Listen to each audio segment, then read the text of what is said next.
কম্পাসকে নির্দোষ প্রমাণ করে ঋতুজার কাছে নিয়ে এলো বিহান। হ্যাঁ বন্ধুরা, এমনটাই দেখা যাবে। বিস্তারিত জানতে ভিডিওটিতে লাইক দিয়ে চ্যানেলটি সাবস্ক্রাইব করে শুরু থেকে শেষ অবধি দেখতে থাকো। গল্পের শুরুতেই দেখা যাবে কম্পাসকে ফাঁসিয়ে দিলে জেলে নিয়ে যায় অফিসার। এরপরে মেঘমালা ও রশ্মিকা কম্পাসের কাছে এসে কথা বলতে থাকে। ঠিক তখনই বিহান এসে বলতে থাকে, কম্পাস, সবাই যাই বলুক না কেন, আমি বিশ্বাস করি যে তুমি মায়ের কোনো ক্ষতি করবে না। কারণ তোমার আর মায়ের যে বন্ডিং, সে বন্ডিংটা, আমি যে মায়ের ছেলে তারপরেও মায়ের সঙ্গে আমার নেই, কিন্তু কিন্তু তোমার আর মায়ের বন্ডিংটা কখনোই কখনোই কেউ ভাঙতে পারবে না। মাকে তুমি কতটা ভালোবাসো এটা আমার থেকে ভালো কেউ জানে না। আমি আমি জানি তোমাকে ফাঁসানো হচ্ছে। কম্পাস, তুমি চিন্তা করো না, আমি আমি তোমাকে এখান থেকে বের করব। তুমি শুধু আমাকে সকল ইনফরমেশন দাও, আমি সেই অনুযায়ী তো প্রমাণ খোঁজার চেষ্টা করব। তোমাকে তো এখান থেকে বেরোতে দেবে না, তাই আমি প্রমাণগুলো খুঁজে বের করে তোমাকে এখান থেকে নির্দোষ প্রমাণ করব। তখন কম্পাস বিহানকে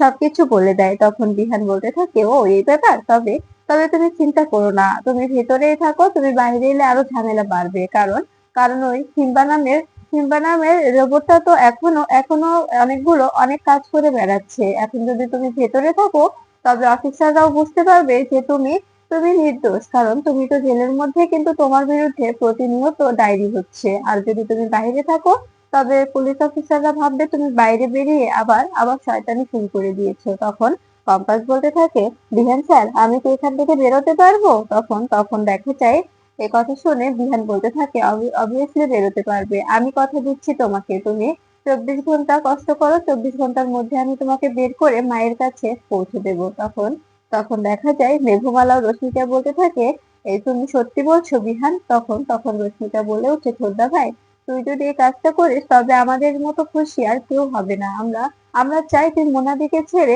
ছোট বৌদির সঙ্গেই থেকে যা। বিশ্বাস কর, ছোট বৌদি তোকে অনেক ভালোবাসে, কিন্তু কিন্তু মুখে বলতে পায় না। আমরা তো বুঝি যে ছোট বৌদি তোকে ভালোবাসে। তখন বিহান লজ্জা পায়। বিহান কম্পাসকে বলতে থাকে, কম্পাস, তুমি তুমি থাকো, আমি আমি যাচ্ছি। এরপরে বিহান চলে যায়। এদিকে দেখা যায় মেঘমালা ও রশ্মিকাকে কম্পাস বলে দেয়, তোমরাও নিজেদের প্রচেষ্টা থেমো না।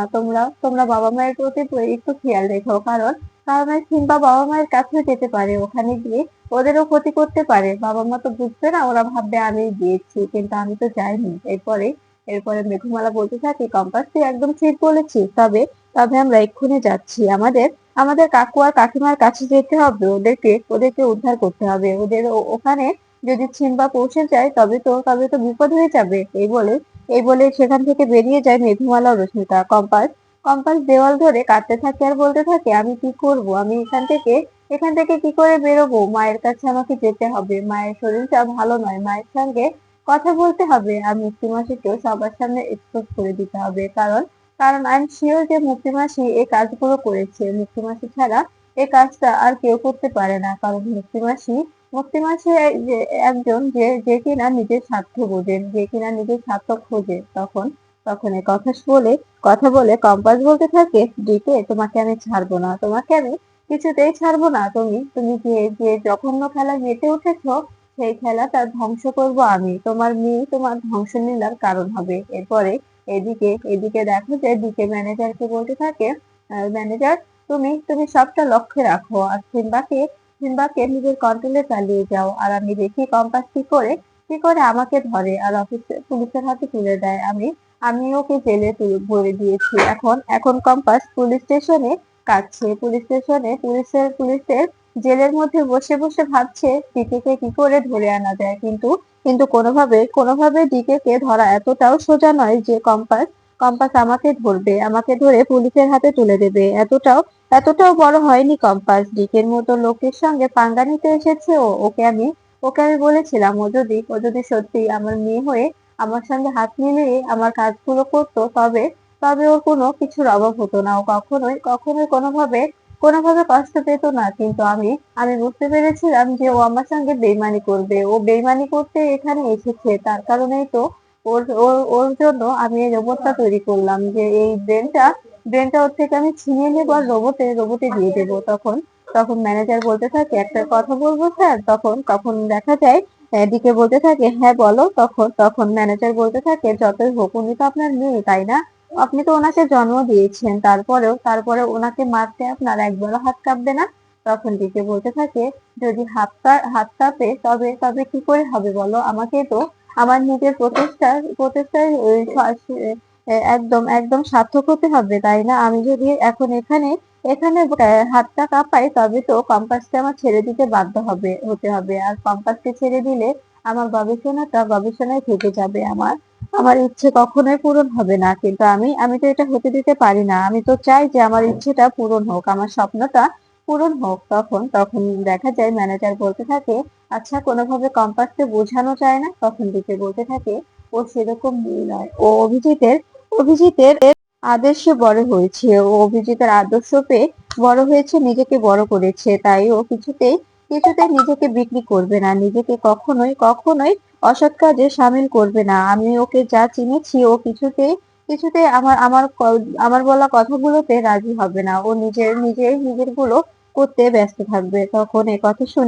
কথা শুনে দেখা যায় ম্যানেজার বলতে থাকে, তবে এখন কি করবেন স্যার? এভাবে যদি চলতে থাকে তবে তবে কি করে হবে বলুন? তখন ডিকে বলতে থাকে, সবকিছুই ঠিকঠাক ভাবেই করতে হবে, কারণ যেভাবেই হোক আমাকে কম্পাসকে ওখান থেকে নিয়ে আসতে হবে, আর আমার লাগবে। কম্পাসের ব্রেনটা আমার নিয়ে আমার রোবটের মধ্যে সাবমিট করে দিতে হবে। তা না হলে আমি নিজের লক্ষ্যে কখনোই পৌঁছাতে পারবো না। আর আমি এটা হতে দিতে পারবো না যে আমি আমার লক্ষ্যভ্রষ্ট হয়ে অন্যদিকে প্রচালিত হব। আমার লক্ষ্যটা আমাকে পূরণ করতেই হবে। আসলে আসলে একটা কি কথা জানো, যে আমি এত কিছু করে কি করব? আমার তো কোনো উত্তরাধিকারী নেই। কম্পাস তো আমার মতো শয়তানের সঙ্গে কিছুতেই থাকবে না। তবে তবে এত কিছু করে কি হবে? আবার ভাবি যে যদি যদি আমাকে সবাই যখন আমি গরিব ছিলাম, আমাকে সবাই নিজের পায়ের জুতো বানিয়ে রাখতো, সবাই আমাকে দুৎসাহ করতো, কিন্তু আমি এখন এত বড় হয়েছি যে সবাই আমার পিছনে পিছনে ঘুরে, সবাই আমার পায়ের তলাতে থাকে। আমি যতদিন বেঁচে থাকবো ততদিন এভাবে সম্রাট হয়ে থাকতে চাই। আমি কারো পায়ের ধুলো হতে চাই না, আমি চাই যে আমার পায়ের ধুলো হবে সবাই। তখন তখন ম্যানেজার বলতে থাকে, আচ্ছা স্যার, যা আছে এতে তো আপনি অনেক অনেক অনেক কিছু করেছেন, তবে তবে এসব করে কি হবে বলুন? আপনি এসব করে কি বা লাভ পাবেন? আপনি তো কোনোভাবে এগুলো ধরে রাখতে পারবেন না, কারণ আপনার তো সেরকম কোনো উত্তরাধিকারী নেই যার কাছে আপনি আপনার এই ঐশ্বর্যটা ছেড়ে যাবেন। তখন তখন ডিকে বলতে থাকে, এতটা এতটা তোমাকে ভাবতে হবে না, তোমাকে যে কাজগুলো করতে দেওয়া হয়েছে তুমি শুধু সেই কাজগুলোই করো। এরপরে এদিকে বিহান, মেঘমালা, রশ্মিকা তিনজনে একটা প্ল্যান করে কি করে সিম্বাকে খুঁজে বের করবে। এরপরে দেখা যায় মেঘমালা বলতে থাকে, আমার বিশ্বাস যে সিম্বা কম্পাসের বাবা মার কাছে যেতে পারে, কারণ কারণ ওখানে দিকে কম্পাস সাজিয়ে সিম্বাকে পাঠাবে ওই আঙ্কেল আন্টিকে ভয় দেখানোর জন্য, আঙ্কেল আন্টির ক্ষতি করার জন্য। তাই আমাকে যে করে হোক এক্ষুনি এক্ষুনি ওখানে যেতে হবে, আর একজন একজন করে যে কোনো একটা জায়গায় থাকতে হবে। রশ্মিকা, তুমি বাড়িতেই থেকে যাও। বিহান, তুমি আর আমি চলো ওখানে যাই, আর তা না হলে তুমি হসপিটালে মায়ের কাছে থেকে যাও, আমি আঙ্কেল আন্টির কাছে যাচ্ছি। এরপরে বিহান বলতে থাকে, মায়ের কাছে আসার সাহস পাবে না, কারণ কারণ মায়ের কাছে সবসময় সবাই আছে, বাবা আছে, তারপরে বড়দা ভাই আছে, কাকাই আছে, সবাই আছে। এখন আমাদের সবাইকে কম্পাসের বাবা মার কাছে যেতে হবে। আমি শিওর যে ওখানে ওখানে সিম্বা আসবে। এরপরে দেখা যায় বিহান ও মেঘমালা কম্পাসের বাবা মার কাছে চলে যায়। তখন তখন দেখা যায় মেঘমালা কম্পাসের বাবা মার কাছে গেলে তখন তখন মেঘমালাকে দেখে খুশি হয়ে যায় ওই অভিজিৎ বলতে থাকে, মেঘমালা মা, তুমি এসেছো? তখন তখন মেঘমালা বলতে থাকে, আচ্ছা আচ্ছা কাকা বাবু, এখানে কি কম্পাস এসেছিল? তখন তখন দেখা যায় এ কথা শুনে এ কথা শুনে অভিজিৎ কান্না করে দেয়, আর বলতে থাকে, কম্পাসটার যে কি হলো আমি তো বুঝতেই পারছি না। কম্পাস এখনো এলো না, একবারও যোগাযোগও করলো না। ও কি সত্যি ডিকের কাছে চলে গেল? তখন তখন মেঘমালা বলতে থাকে, সরি আঙ্কেল, কম্পাস ডিকের কাছে যায়নি, কম্পাস এখন জেলে আছে, কারণ কারণ কম্পাস দিকেকে ধরে দেওয়ার জন্য আমাদের সঙ্গে এরকম ব্যবহার করে চলে গিয়েছিল আমাদের কষ্ট দিয়ে, কিন্তু ওটা ওর পুরোটাই প্ল্যান ছিল।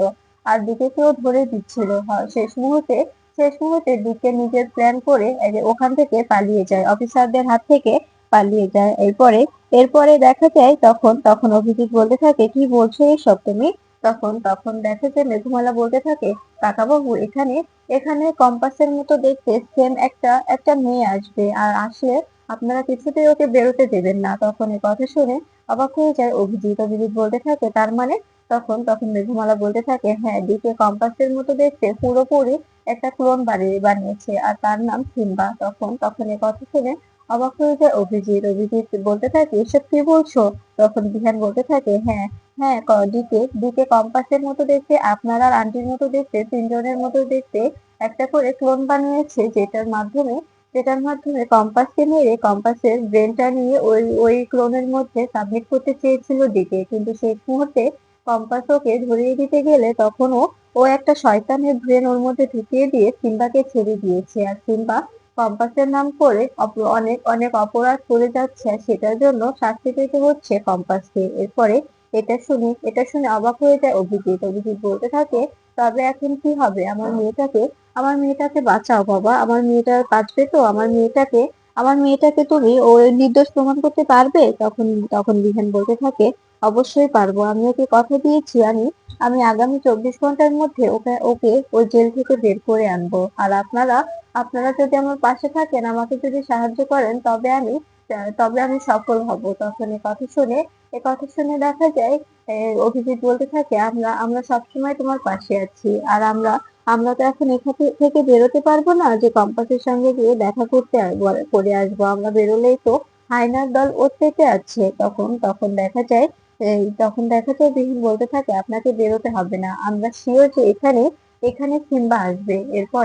এরপরে দেখা যায় হঠাৎ করে দরজায় কলিং বেল বাজে। ঠিক তখনই বিহান দরজা খুলে দেখতে পায় সিম্বা এসে দাঁড়িয়েছে। তখন তখন দেখা যায় সিম্বাকে সিম্বাকে কিছু না বলতে সিম্বা ভেতরে ঢুকে যাচ্ছে। এটা দেখে অবাক হয়ে যায় বিহান। বিহান বলতে থাকে, তার মানে এটাই সিম্বা। এরপরে বিহান দরজা আটকে দেয় আর সিম্বার হাতটা ধরে ফেলে। তখন সিম্বা বিহানের পাশে চুপচাপ দাঁড়িয়ে থাকে, কোনো কোনো শব্দ করে না, কোনো কথাও বলে না। এরপরে দেখা যায় বিহান বলতে থাকে, আচ্ছা তোমার নাম কি? তখন কোনো কথা না বললে সিম্বাকে টানতে টানতে পুলিশ স্টেশনে নিয়ে আসে বিহান। বিহান পুলিশ স্টেশনে নিয়ে এসে পুরো অফিসারের সামনে দাঁড় করালে অফিসার পুরো অবাক হয়ে যায়। অফিসার বলতে থাকে, এসব কি? এটা কি? আর কম্পাস তো ভেতরে, তবে এটা? তখন বিহান বলতে থাকে, এটাই এটাই তো আসল রহস্য। আপনাদের তো কম্পাস বলেছিল যে সিম্বা নামের একটি রোবট আছে, যেটা যেটা আপনাদের সামনে থেকে বেরিয়ে গিয়েছিল, কিন্তু আপনারা দেখতে পাননি। তখন তখন এই কথা শুনে অফিসার বলতে থাকে, তার মানে কম্পাসের কথাই ঠিক, এই রোবটটাই কম্পাসের নাম করে এই সব কিছু করছে। তখন তখন দেখা যায় তখন দেখা যায় অফিসারকে বিহান বলতে থাকে, অবভিয়াসলি এটাই করছে। আর এখন আপনি একে একে যে করে হোক ডিসকানেক্ট করার জন্য ব্যবস্থা করুন আর কম্পাসকে ছেড়ে দিন। এরপরে কম্পাসকে বের করে নিয়ে এলে কম্পাস বলতে থাকে, আপনি আপনি একে আটকে রাখুন, আর যা করার আমি করছি। কি করে এটাকে নষ্ট করতে হয় সেই ব্যবস্থা আমি করছি। আমি বের করছি, আইডিয়াটা আমি বের করছি। তখন অফিসার বলতে থাকে, পারবেন তো? তখন কম্পাস বলতে থাকে, অবশ্যই অবশ্যই পারতেই হবে, আমাকে আমাকে পারতেই হবে, যে করে হোক আমাকে আমাকে এটা ডিসকানেক্ট করার উপায় বের করতে হবে। তা না হলে এ পুরো পুরো দেশে দেশে ঘুরে বেড়াবে, অপরাধ করবে, আর সেটার দায়ভার নিতে হবে আমাকে। এরপরে দেখা যায় সিম্বাকে জেলের মধ্যে ভরে দেয় অফিসার। তখন তখন সিম্বাকে জেলে রেখে তখন কম্পাসকে বলতে থাকে, কম্পাস, তোমাকে আমি ছেড়ে দিচ্ছি, তুমি তুমি এটা ডিসকানেক্ট করার ব্যবস্থা করো আর নিজেকে নিজেকে নির্দোষ প্রমাণ করে নাও। তখন তখন কম্পাসকে নিয়ে বেরিয়ে যায় বিহান। বিহান ঋতুজার কাছে এসে ঋতুজাকে বলতে থাকে, মা, আমি তোমার দেওয়া কথা রেখেছি, দেখো আমি কম্পাসকে তোমার কাছে ফিরিয়ে নিয়ে এসেছি। কম্পাসের বিরুদ্ধে যে ষড়যন্ত্র হয়েছিল, সিম্বাকেও আমি ধরে অফিসারের হাতে তুলে দিয়েছি। এখন এখন কম্পাসকে এটা এটা ধ্বংস করার পদ্ধতি বের করতে হবে, আর ওই সিম্বাকে ধ্বংস করে দিতে হবে। তা না হলে কম্পাসকে প্রতিনিয়ত ফাঁসিয়ে দেবে ওই ডিকে। তখন তখন ঋতুজা কোনো কথা শুনতে পায় না। ঋতুজা অবজারভেশনে থাকায় ঋতুজা চোখ বন্ধ করে থাকে। তখন কম্পাস ঋতুজার পাশে বসে বলতে থাকে, মা, তুমি আমাকে আশীর্বাদ করো, আমি যেন সব ঠিকঠাক ভাবে করি।